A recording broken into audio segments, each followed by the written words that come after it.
Oh, hey, I didn't see you there. I'm Charlie, and I am the creator of Arpeggio. I designed it to be a fun and portable way of making melodies. And this video is a guide to help you get started making music with it. So first let's take a look at what comes inside the box. You get the Quick Start guide and interface basics sheet, an SD card, USB cable, USB power supply, and you also get the Arpeggiator sequencer and synthesizer overlays. These give you access to advanced features and settings. Arpeggio is completely self-contained and portable, and what that means is you don't need to connect it to anything else to make music with it. On the underside, you'll see a 1.5 watt speaker and the battery compartment. Arpeggio can run on a single rechargeable 18650 sized lithium ion battery. It's at 3.6 volts. And the power supply will charge the battery when it's plugged in.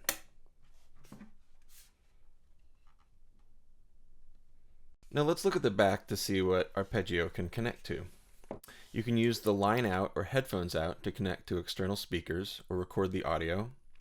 Connect to MIDI devices over 5-pin DIN, USB, or Bluetooth. You've also got control voltage and gate and sync outputs to connect to other audio devices.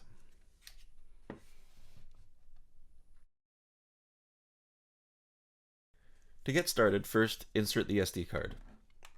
Arpeggio needs the SD card in order to function because that's where all the sequences, settings, Synth Sounds, and Arpeggiator styles are stored. Now let's plug in the power supply to a wall outlet and into the back of the instrument. And now we can push the power button and the LEDs will light up.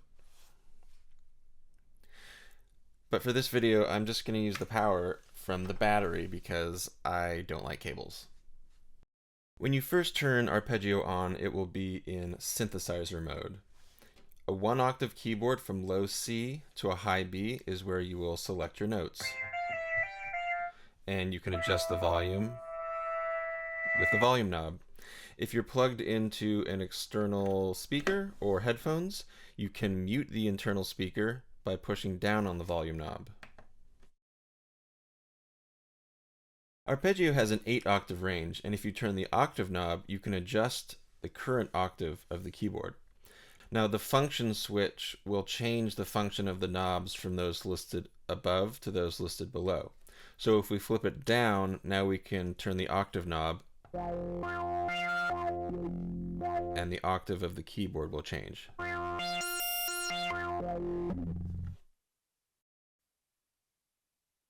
Now let's flip the switch back up to access the synthesizer parameters, which are at the top. The voice knob will allow you to load different synthesizer presets.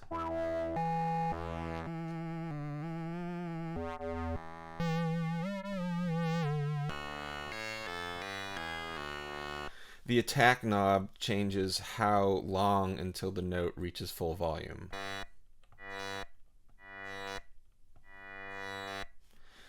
The shape changes the harmonic content of the note.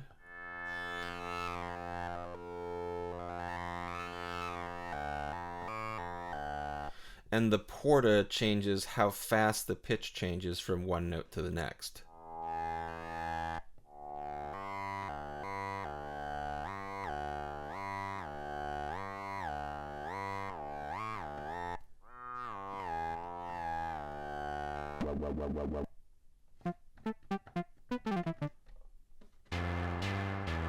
Just listen to some of these cool sounds.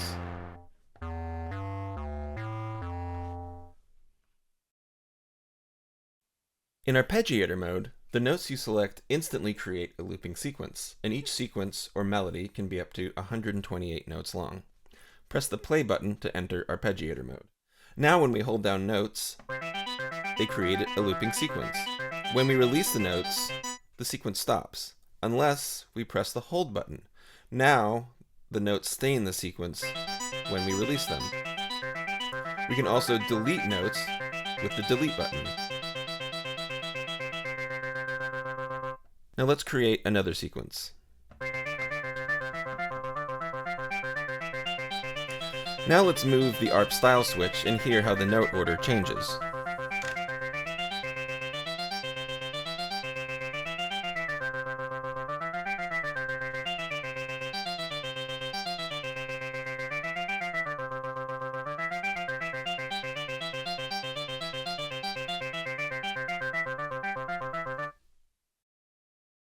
Now we can make some little adjustments to our melody.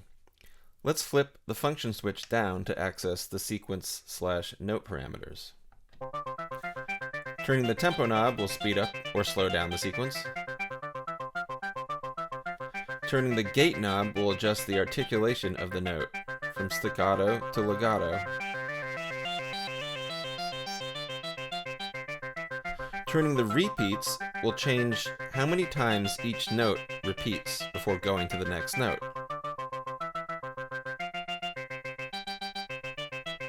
If we push repeats and turn octave, the whole sequence will repeat in higher or lower octaves.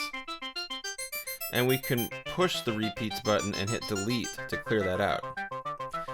If we push octave and turn repeats, each note will repeat in a higher or lower octave before going to the next note. And again, we can push repeats and hit delete to clear that out.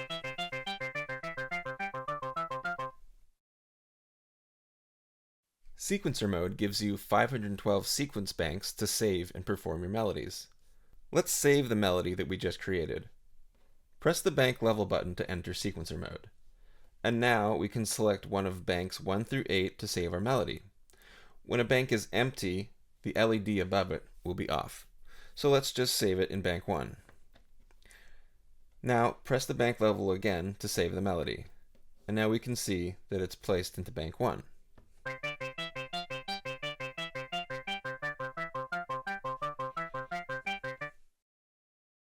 Now let's create another melody. We'll select an empty sequence bank and enter some notes. We can add a rest by hitting the rest button. And we can add a slide by pushing porta and selecting a note. Now we can increase the slide amount by turning up porta. Let's push the bank level button again to save that melody. Now let's make another melody.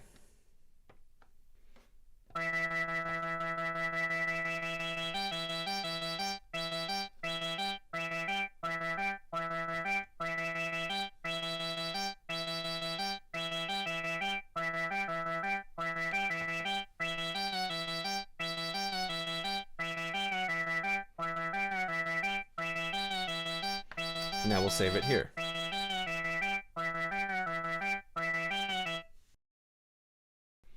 To edit a melody that you've already created, press and hold the bank button for 3 seconds.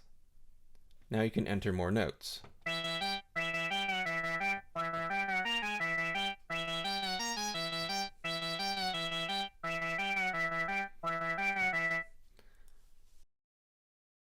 Now with our melodies saved, we can perform them and switch between them. The selected melody will play after the current melody ends.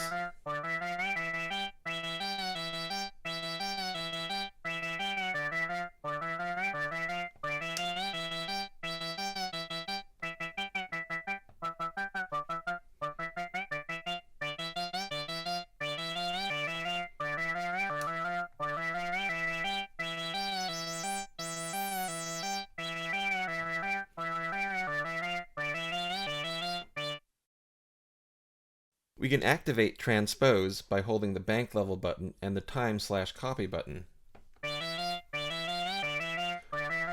If we turn octave, the sequence will be transposed by octaves.